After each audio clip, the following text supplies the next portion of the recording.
Hello everybody! How's it going? Welcome to another episode of YouTube series about solving coding challenges. Challenges that you folks might get on real coding interviews. Yeah, welcome. I post videos every week, so if you're interested in preparing for coding interviews, please subscribe to this channel.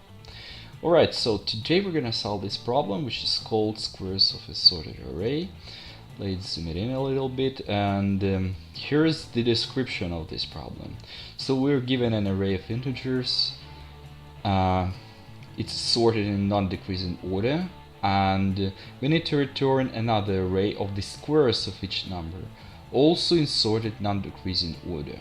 So for instance, let's take a look at this one. It's always nice to have a couple of approaches, and probably the first one would be the simplest one. So let's just come up with a brute force solution. We don't need to write code for it. We just need to describe the approach and then ask, is it sufficient? In most cases it's not, so we need to come up with another approach, but let's discuss this first one. So approach number one. What if we just create a new array and then push to this new array all squares from the first one? So for instance, in this case it would be 16, 1, 0, 9 and 100, right? So I just linear scan this input and I put squares of each number to this new array. That's it. But we need to have it sorted, right? So we need also to apply the second step, which is sort this array, and we get the answer. Yeah. So let's estimate the complexity of this solution. In terms of time, how much time do we need to run this algorithm? So first of all, we need to create another array of squares, right? It takes linear time. And also we need to sort it. It takes another n log n, and overall n plus n times log n. So that's how much time does it take. And what about memory? So it takes just linear memory, since we just need to create another array and store all those numbers. So let's come up with another approach, since we could benefit from the fact that these numbers are sorted. So what if we just create two pointers and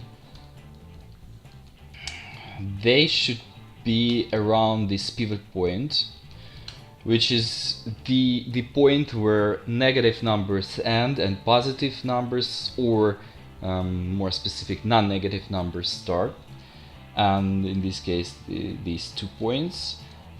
And let's also create result, and at each step we need to compare squares of these numbers. If square of this one array at P1 and array at P2 positions, so we have two options here, two possible branches, and in this case array at P2 position square of it is less, and it means that we push it to the result.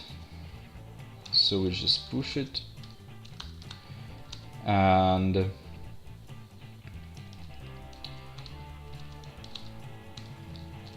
we advance and advance P2, right? So in this case now it points here. We apply this same step, and turns out that now we have another branch, right? Since now square of -1 is 1 and it's less than 9, so I just need to push array at P1 square and advance P1. And by advance I mean that P2 we move to the right and P1 we move to the left, right?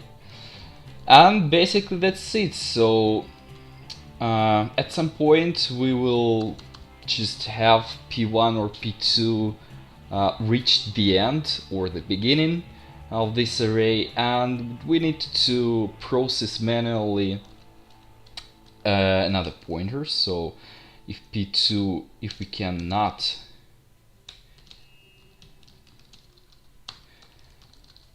what we need to do, if we can't advance P2 anymore, we just need to just process P1 manually, and it means that we will be pushing each number, each square of each number to the result, and that's it. We don't need to comparisons. We know exactly that at this point P2 cannot be advanced anymore, and it means that all numbers which we're going to push are greater than P2, right?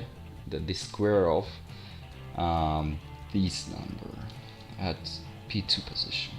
Alright, and the same for P1. So let's estimate this solution. How much time does it take? And it takes linear time, right? Since we just look at each number in this array only once, and memory, it takes also linear memory, since we just create an array and push all the numbers, the same amount of numbers, to this array, and that's it. So I hope it makes sense. Let's try to write some code for this second approach.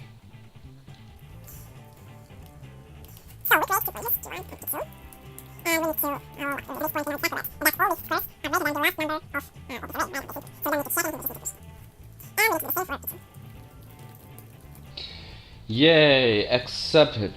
Alright, so as usual, if you have any questions, please put them in the comments below. I'll be happy to answer those, and any suggestions, any feedback, guys, please. And keep rocking.